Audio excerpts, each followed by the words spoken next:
Hi guys, it's Mew2King, and we're going to be talking about Kazuya's hitboxes and frame data, and we're going to be able to see it now, finally, because it's been uploaded to ultimateframedata.com. Check the YouTube description for this, alongside other information. Before I get into the video, I also want to mention I do coaching on Metafy, metafy.gg, also in the YouTube description with the exact link if you want to check it out, if you want to get better at Smash. There's a lot in the YouTube description you should check out, but with that said, I'm just going to get right into the video. Don't forget to click subscribe and hit the bell on the video, and now I'm going to get right into it. So, I'm going to talk about all of Kazuya's moves, the frame data, and the hitboxes. I'm not going to, because there's so many moves, and I don't want to be too boring for you guys, I'm just going to try to go through this faster than usual. So, first off is his 10-hit combo. The most important thing here is that this is a frame 6 jab, active 6 and 7. Most moves are active for more than one frame. Not always. It varies a lot on the attack, but a move lingering for 2 frames is pretty common. So, there's a punch. You can see it right here. The rest of the punches, you know, the exact data on them, in my opinion, isn't too important. But I will mention that if you do start jabbing them and you hit them in the air or it's spaced, or even if you hit them close and they start holding away, around the 4th or 5th hit, it'll stop working. You can get the whole 10 hits. I've actually seen it in matches and stuff, but it does rely a lot on the opponent not using DI and or SDI. So a lot of that's kind of fake. It's also worth noting the 9th hit of jab actually knocks them down on the ground, which is really good. So if you can actually get the 9th hit and stop and cancel, you actually electrify them, and then you can do like another attack since they get put on the ground. So it's actually better to do that most of the time, although the 10th hit does break shields. It does 49 damage if it all hits, but you shouldn't really be hitting that anyway. Now to move on to his other moves that are less memey. The flash punch is basically the safer jab punch. It's like the triple punch. It does like 18.9 damage or something. I don't remember exactly. It's like 18 damage. It's a little under 20 damage, I think. But it's a lot more consistent. So if you hit them in the air, maybe that's better. Or if you hit them space, that might be better. Assuming the opponent knows the matchup, like to DI away and stuff. So, now, I'll talk about all his tilts in order. Oni front kick, the forward tilt, it comes out on frame 12. It's active for 5 frames. 12, 13, 14, 15, and 16. Look right here. You can see his leg. Bam. So this is basically, in my opinion, it's better Ganon F-tilt. Now, Ganon's F-tilt does come out faster, but Kazuya's F-tilt having a lot more range is real useful. It's also worth mentioning that, remember how I mentioned that Sephiroth's F-tilt is just the right speed in order to catch a normal lead stand, being active frame 14, 15, 16. It's consistent for offline. Well, this is active 12, 13, 14, 15, 16. So a little less range, but starts sooner and has more power to it. So you could also, this move kills under 100. So if you hit them at like 80% at the edge to catch like a jump, to catch like a ledge jump or normal stand or something, you can just kill them. So this move's really good around the ledge particularly, or you can trip them first and then do it. So I actually like this move. I think this is going to have a good place in Kazuya's meta, but because it just hits you sideways, it just gimps. And if you have a bad recovery, it'll just like super destroy you. Sakurai showed it against Little Mac. Obviously, that's an extreme example, but you get the basic idea. It can be really good around the ledge for catching jumps or stand up. So that's, in my personal opinion, one of the best uses of that move. This one, Tsunami Kick, is a little complicated right here, but basically there's like the shield breaking move. It's an overhead kick, little frame slow in your up tilt. Has a lot of invincibility. By the way, I want to make something clear real quick. Kazuya's kicks, almost all of his kick moves in the entire game, like I'm just to establish this real quick, almost every time he does a kick attack, his leg is entirely invincible. So this is a really common theme. If Kazuya's ever doing a kick move, you can bet the leg is probably invincible in almost every situation. So you can Tsunami Kick. Obviously, it's all this red area for no reason because they just wanted to make it him disjointed and beat your attacks. The whole point of Kazuya is his moves are supposed to beat your moves if he picks the correct move. He has a lot of counterplay. Like that's how he's designed, really. So and then the second hit breaks shields. I talked about this before. It's about the same shield break power as Kazuya's down smash. So it does more than half your shield. So if you have a small shield, it can either shield break or it can like shield poke. It can be pretty good. Down tilt, I don't really see it used much. It's a frame 16 move. But as you can see, you're invincible just before you start it. So it's invincible 13, 14, 15, and it hits on 16. So nice little invincibility. It's nothing too crazy. Just, And then the Stature Smash. This move had a lot of controversy around it because it's like, okay, well, not controversy, but like, basically it trips you, and then people are like, oh, well, what can you do after it? So the basic idea is you can do like a quick move, like maybe it's like a frame 12 move, for example, like forward tilt or something. So you could buffer Stature Smash in the F tilt, and that's a basic 2-hit combo. You can also do Flash Tornado, stuff like that. You can do like a quick a quick tilt, such as the back tilt or forward tilt after this, just to get consistent damage. Or if you're confident that, like, oh, the opponent's scared of this, they're going to DI in, they're going to try to survival DI my F tilt, and they're going to, like, hold in, then you could just read that with, like, a smash attack or, like, a side B into one of the, like, the Dragon Rays or the Rage Grab moves. So you can get, like, a harder punish based on read. So it puts you in a really good position. So if you can land this move, you can either get a quick combo, which is like a weaker hit, just a simple tilt, or you could go for a riskier option, but then get a harder punish. Probably something like a side B into a strong hit.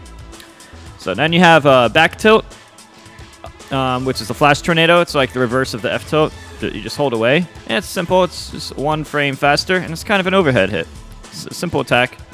Not really much to say. It's pretty standard. And then obviously, whenever you see the character blue, whenever you see any of these characters blue, the blue means intangibility, which is basically very similar to invincibility. It means you can't hit Kazuya. It's like he doesn't exist. He's like a ghost. So yeah. And then this jump sidekick. Look at all this invincibility. Look, so check this out. When you do this, just to show you how they design him, this blue means you can't hurt his legs. So all of this, and the shoe doesn't count. So all of this, he can't be hurt. He can't be hurt to like here or here and stuff. Like this white area is where you can actually hurt him. So this is all hitbox, and the blue means, you know, they kept the model, but it's basically as if all the blue doesn't even exist. Like you can't hurt him. So it's basically designed to just beat your moves. And it's active 14, 15, 16, 17. Up tilt is like, it's 1 frame faster than your other launcher. You had the other launcher's frame 10. Up tilt's like a better version of that, but worse in the sense that it doesn't shield break. But it's slightly better for coming out 1 frame faster in the juggle potential. It's pretty simple. Like it's an upper body move, and you're invincible.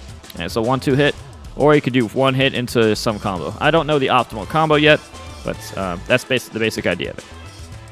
Then you have the roundhouse triple spin kick. This is a basic like 27 damage combo. I'm not sure the best uses of it competitively, but I will say that you can actually mix up your hits. Like you don't like if they block it, you don't actually have to do all 4. You know how like okay, let's say you're fighting a Kazuya online. It's like, oh well, he's always doing the 1, 2, 3, 4. Well, you can actually mix them and just be like, well, I'm just gonna do like 1, 2, 3, and then not do the 4th. And then if they're waiting for it, they're waiting for nothing and stuff. Pretty straightforward move. And a Demon's Wrath is just it's a joke move. It's basically a worse version of this. Like this is basically a joke version of like the roundhouse or triple spin kick. It's slower frame data and does less damage, and you don't get invincibility or intangibility, which is, you know, why it's a taunt. And now you have the crouching down tilt. By the way, all these moves you have to be crouching for at least 6 frames. So if you're crouching for 6 frames or more, then you can do all these moves. Which means if a move is like 14, that really means it's like 20, for example. So yeah, this down tilt, they showed this beating Charizard. Look at this invincibility. Look, you're invincible like that whole time. Like not like most of your body's invincible, and then look, invincible, and then bam. So that'll just beat moves. It's also really strong. Think of it as like a weak down smash. Think of it as like a basic. Just take an average character and then take their down smash. That's kind of similar. It's kind of similar to a down smash. That'll just beat other moves. So it's pretty nice to have that. Now the down tilt, as you can see, this is designed to like just hit low characters, and it also combos really well. In fact, if you use Electric God Wind Fist and then do like 1 or 2 down tilts, you can do another Electric God Wind Fist, and it's like a loop. I don't know if it's true or if like you can SDI it or anything, but that's something that you could consider doing. So it'd be good. This works well after using the Electric God Wind Fist, in my opinion. So one or 2 of those after the electric attack. I feel like that could have great potential later. And then you have this. This move just lingers here. This move lingers 1 frame longer than his F tilt, and his leg's invincible. Could be used in certain situations. Just to have a move that they can run into. Might also be good around the waves. Then you have the dash attack. Sorry, I should talk about the reflector. This reflector is kind of crazy. It doesn't mention it here, but that whole thing is a reflector. See the little bubble? I'll look again. This is designed to reflect projectiles. This is the strongest reflector in the game. I don't remember the exact number, but it's somewhere around like 2.4 time multiplier or something. The important part is that if you counter Sephiroth's counter at 0, it kills Sephiroth at 0. If you counter Samus's charge shot, it kills Samus at 0. So if Samus or Sephiroth are at 0, you can actually just kill them at 0. Like that situation can happen. And I've seen them both on Twitter. This is the strongest reflector in the entire game. Before this, I think it was like Ness's forward smash or Ness and Lucas's forward smash that are like a 2.0. It's even stronger than that. So this is, yeah, really, it's really rewarding. So they just wanted to make the DLC very rewarding here. I mean, you do have to do a forward A to do it, but yeah, killing at 0, that's not a joke. 2.5 times stronger. And then you have this dash attack here. This is a frame 15 dash attack. It's like right here, and then you have this pink area where it's just like, see, like there's that weak hitbox that just lingers here for 2 frames, even though it's just empty space. Apparently this is a weak kick. So, and they really didn't want you going under Kazuya. They really wanted to make sure that, hey, if you're a short character, you're not. Here's a hitbox and here's some invincibility, so you can't just go under him. They're very clearly aware that some characters are just small, and they didn't want. They just made sure they wanted was like, don't go under his attacks, even though it's a jump kicked. Don't go under me, please. And you have smash attacks. Now this comes out in frame 25. The tipper hit, I believe, is very slightly stronger than Ganon's F smash. Frame 25 is pretty slow, but you also gotta remember it's invincible, or 10 armor damage, 10 armor from all this. Frame 7 through 24. So most of the move has 10 damage armor. This is the same as Bowser's forward smash, 10 damage armor, except I think it lasts even longer. So yeah. Then you have up smash. By the way, up smash and down smash both have 6 armor, 6 damage armor. Up smash is a frame 12, so it's a pretty fast up smash, but it's also it's not that strong. It won't kill a turret that like 100 damage or higher, for example. You know, basic quick attack. And then the down smash, it hits people on ledge. Like, look at this. This can hit characters on ledge. I think I even tested this on like Sonic. It even hits Sonic on the ledge. If you stand in the right spot, it can even hit characters who go really low on the ledge. So this can pretty much hit any or almost any character on the ledge, depending on standing in the right spot. It does a lot. It does over half your shield. So if they have a fresh shield, if they have like 60% of a shield, you can still just break it, and you can combo off it too. So it's a pretty good move. And up 7 through 15 armor. This has 7 through 11 armor. So basically armor until just before the move comes out. These moves have armor until just before the moves come out. That's the basic idea of them. Then you have the Demon Godfist. You have to be crouching. You have to be crouching for a while, and then release the A while standing. So just release A, and then just so crouch, and then release crouch, and then you have this giant window while you're standing up to just press A, and then it's only frame 13 or so, but it stuns them and gives you a free follow-up. I've seen Riddles use this in like a Twitter combo online where he comboed that on a platform tech chase in order to get a kill. So that's why I saw that. And then the Wind Godfist and Electric Wind Godfist. Electric Wind Godfist being just blatantly better. It's a frame 8 move. Well, really frame 10 plus because you have to press forward and then down before it. So it's frame 10 plus technically. And as you can see, here's what the Wind Godfist looks like. But then now, the Electric Wind Godfist. Probably the best move ever. So check this move. So 1, 2, 3, 4. See, full body invincibility. 5, 6, 7, 8.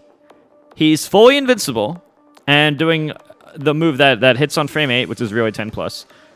And then still has a little bit of invincibility over there and just lingers. So this move can be used for really big combos. You can do like, you could combo it into like smash attacks. You can combo this into jump, nair, drag down. You can combo this into 1 or 2 crouching jabs into another Electric Wind Godfist. There's so much potential. It's hard to say what the best endgame meta is going to be, but those things I just said are some examples of things that could be very effective.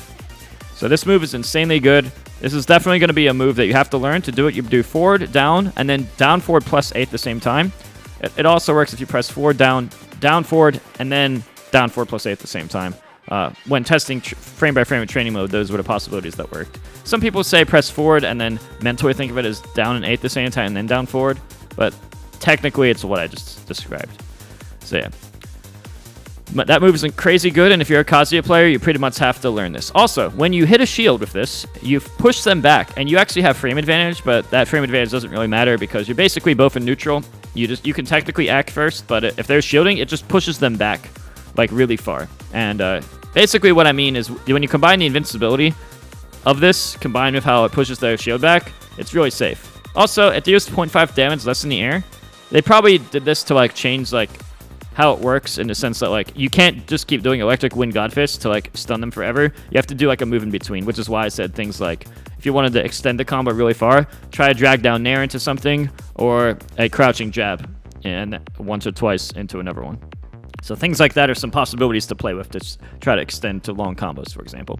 Or you could just finish it off with a stronger attack, like a smash attack or an air rage grab or like an up B or something. Then you have the dragon uppercut.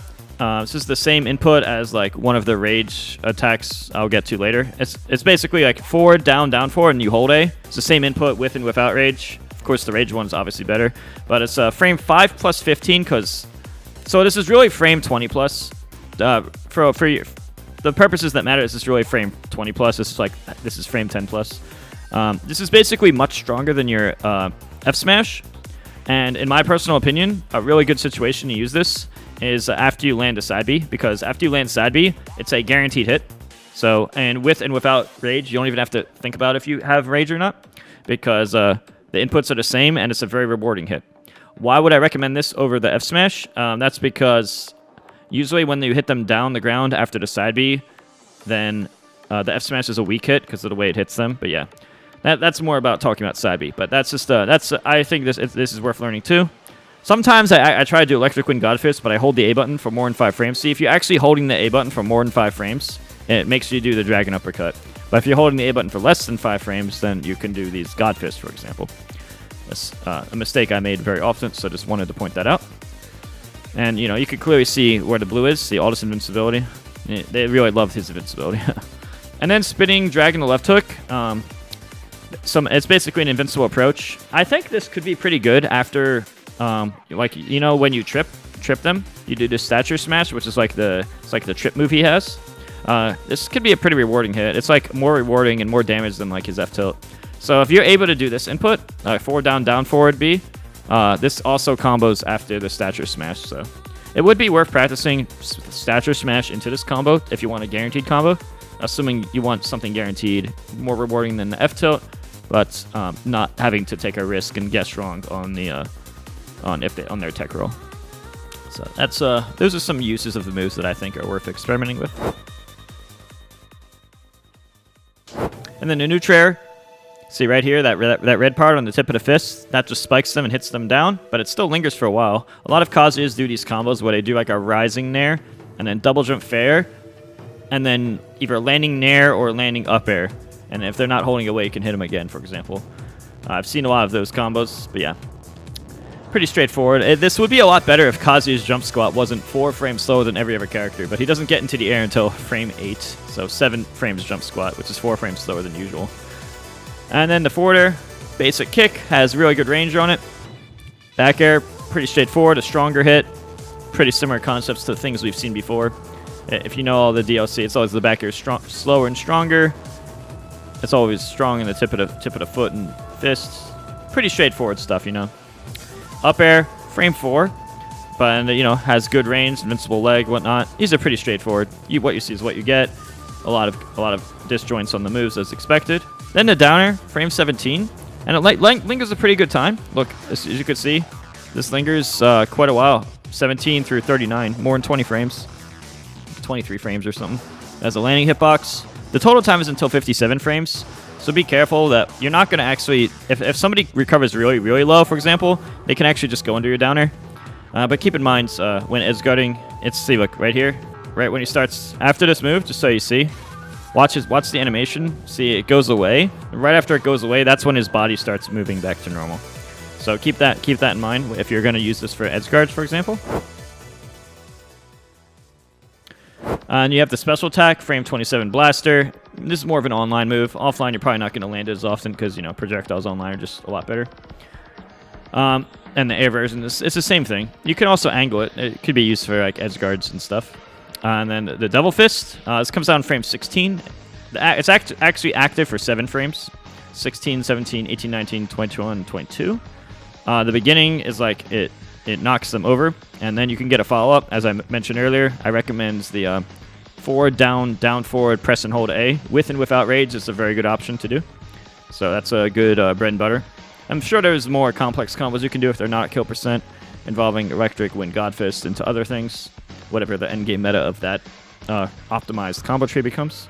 But if you're just looking for a strong hit, do that into the what I just said. Now the up B is the Devil Wings. It's frame 12, as you can see right here. Strong hitbox at the beginning, and then hitbox until it ends here. So as you can see, watch. So let's look again, just so you can get the idea. Oops. Let's look again.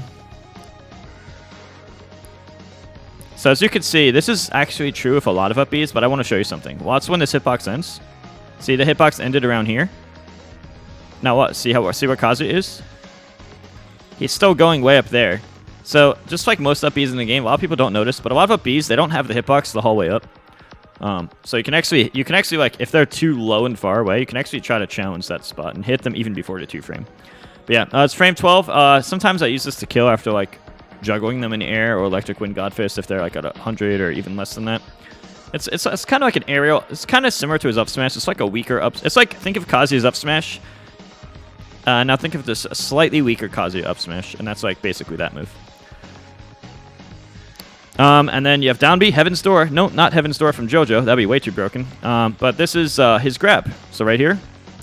So to see it slower, you get early on 1, 2, 3, and then right here. Look, you have all this armor. You have like, I think it's like 10 damage of armor or something, and then the grab comes down frame 14.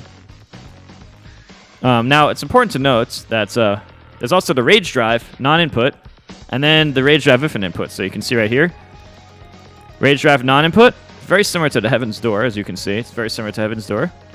But now, notably way different is the Rage Drive. You do the input for it, like, and then if you do the input version, here's what it looks like. Frame 1, 2, and 3, Invincible. Then 4, 5, 6, 7, 8, 9, 10.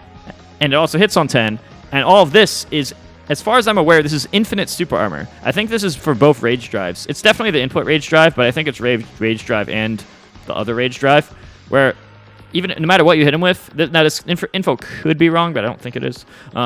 It's like really, really strong super armor. It's just going to beat your move, and then his grab comes down in frame 10, and all of that's also grab. So basically what I'm saying is this Rage Drive move, 3 frames of invincibility, and then Omega super armor right afterwards. And then the frame 10 grab, although it's slower than that because, you have to do the inputs first. Super, super, super good move. This is definitely a move where the only way to counterplay it is to make... I mean, like, if he does this at the same time as you're doing your move and you're close enough, he just wins. I mean, that's the theme of Kazuya in general. But, yeah, when he has Rage, you want to not let him get you with this, because that's just going to beat your attack. Don't let him... If you're using Kazuya, you want this. If you're fighting against him, don't let him do that. It's also pretty fast, so you can do this on the air, on the ground. Oh, yeah, just to mention, this does like 40.1 damage, but the strongest version of it is only possible on the ground. Otherwise, you have to do it in the air. I might be wrong on that, but either way, don't get grabbed. It'll kill you at like 60. And yeah, don't challenge it either. Invincibility plus super armor, not a good combination if you're fighting against him. You have grabs and throws, pretty simple, frame 7 and 8. And it's worth noting that if you look at the actual hitboxes, look, basic hitbox, less hitbox than a dash grab. But look, right here, Gates of Hell, you do the input, 32 damage or so, and as you can see, it's even more range than the grab. It's the same frame data, 7 and 8, but they give you, not only is he lean forward, but it's also even further than it looks. They wanted to make sure that they rewarded the inputs, and that makes sense, It's a really strong move, too. It does like over 30 damage. Kicks him. It's basically a super version of back throw, except you can't, do it out of shield and stuff. So yeah, I think it's worth learning. You can also do this after the punch too. If you think they're not at the percent where the Dragon Dive or Rage Grab will kill, and you just want to get them off stage, or if they have a bad recovery, you could try doing it there and getting that grab and just throwing them off the stage and trying to get a gimp on them, or kill them at a low percent. I mean. And then you have these throws. I mean, these hitboxes don't matter in singles. These are just basically like, oh, I'm invincible in case the other guy tries to hit me and stuff. You can check that out on your own. Don't want to waste your time on that. And then crouch dash, forward, down, down, forward. This is frame 1 through 12 invincibility, or intangibility, which is basically you're kind of like a ghost. You can't clash or interact. Not fully, but like right here, as you can see, upper body only here, and then full body, and then upper body again, and then that's the end of the move. And at any moment, this is frame 19 total time, so that's basically Marth's down tilts in melee, for example. So when you consider all this invincibility, you can easily evade low moves, sometimes evade every move, and at any moment during these, you could do all those other inputs from above. So like at any time during the crouch dash, you could actually do all of these input attacks. So any of these input attacks, you could do them on any frame of your crouch dash, which means you have all these possibility mix-ups of like doing other invincible approaches. So it's really, really good. And it's unreactable too. So he has unreactable approach mix-ups, which is really deadly. So yeah, I think that's one of the best moves in the game. Moves like this Rage Drive, Rage Grabs in general, Electric Wind Godfist, Crouch Dash, and what it leads into, some of the best moves ever. And they all complement his style very well. I think this character is going to be crazy good in game. And of course, you know, this is the basic info. This is just pretty standard stuff right here. You could look at the exact details on her, but this is pretty standard stuff in terms of the other info. Weight 113. I think Terry's is like 108 or something. And Incineroar is 116. So I'd say he's between Incineroar and Terry in terms of weight. But a little bit closer to Incineroar. So he's 5 units heavier than Terry, I believe. So he's, you know, pretty darn heavy. And his ledge grab, unfortunately for him, isn't very good. Some characters like Sephiroth and Cloud hang down here. Sonic hangs down here. But as him, he's above the ledge. He's very easy to hit on the ledge. So you don't have the Lexi of just standing there. Because a lot of moves are just going to hit you here. So yeah. And that's, I try to make this fast enough to not be boring. If you want to, you know, as I said, the link is going to be in the YouTube description if you wanted to like slow this down and look at it more on your own. But yeah, thanks for watching, guys. As I said, check the YouTube description because I do coaching on Metafy if you want to get better at Ultimate or Melee. Metafy.gg. And this website and a bunch of other links are going to be in YouTube description. Don't forget to like, subscribe, hit the bell, comment on the video if you liked it, and like the contents and stuff for to help the YouTube algorithm. You know all that fun stuff. Anyway, guys, don't want to make this too long. Thanks for watching, and I'll see you guys later.